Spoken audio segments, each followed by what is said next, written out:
Happy Monday, Future Party. It's Paul from the Future Party, and we've got some wild stuff to dive into today. So let's kick things off with a bang. Last Friday, the Pentagon dropped a bombshell 162 files related to UFO sightings, or as they're now calling them, UAP sightings. Now, while these files might not exactly scream ET phone home, they sure are great promo for Steven Spielberg's upcoming sci fi flick, Disclosure Day. Talk about timing, right? Now let's shift gears and talk about something that's been taking over our feeds, clipping. No, not the kind you do with scissors, but the social media phenomenon where people are getting paid to create short clips from longer videos. It's like the TikTokification of everything. Here's the scoop. Influencers, podcasters, and brands are shelling out big bucks, think thousands of dollars, to hire folks, often young users, to churn out these clips. They're looking for the juiciest, most controversial moments to grab attention. It's like a digital scavenger hunt for the most clickable content. But here's the kicker. It doesn't matter if these clippers have a huge following or if their content is even remotely interesting. It's all about quantity over quality. You could say it's like a fast food drive through for content, quick, easy, and often lacking in substance. And while we all know clipping is everywhere, nobody really wants to admit it. It's like that awkward moment in a movie when the hero realizes they've been living a lie.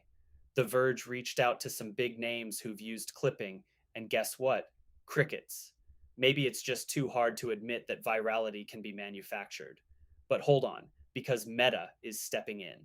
They're limiting the discovery of original content on Facebook and Instagram, which could put a serious dent in this clipping culture. It's like the universe saying, hey, let's get back to real creativity, shall we? Now, let's talk about something that's got millennials buzzing. Boy bands are back, baby. Yes, you heard that right. Bands like the Backstreet Boys and NSYNC are making a comeback, and fans are ready to break the bank to see them live.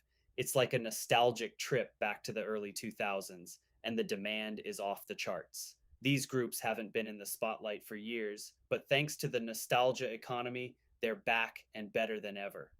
The Backstreet Boys raked in a whopping $55 million during their residency at the Sphere in Las Vegas last summer. That's some serious cash for a group that was supposed to have a shelf life of just a few years. It's all about recapturing that simpler energy of the 90s with breezy love songs that make you want to sing along. You know the ones, I Want It That Way, and Tearing Up My Heart. It's like comfort food for your ears. And here's a fun thought. With the crossover between boy bands and K pop, we might just see a collaboration that breaks the internet. Imagine a track that combines the best of both worlds. Talk about a cultural phenomenon. Before we wrap up, let's give a shout out to our friends at Cornbread Hemp. If you're looking for an alcohol alternative, their 10 mg THC edibles are a game changer. With a balanced 1.1 ratio of THC to CBD, these gummies are perfect for chilling out without the hangover. Grab a jar and save 30% on your first order with code GOODFEELS. All right, Future Party, that's a wrap for today. We've covered UFOs, the rise of clipping, and the glorious return of boy bands. Remember, whether you're jamming to nostalgic tunes or scrolling through clips, keep it fun and fresh. Until next time, stay curious and keep the party going.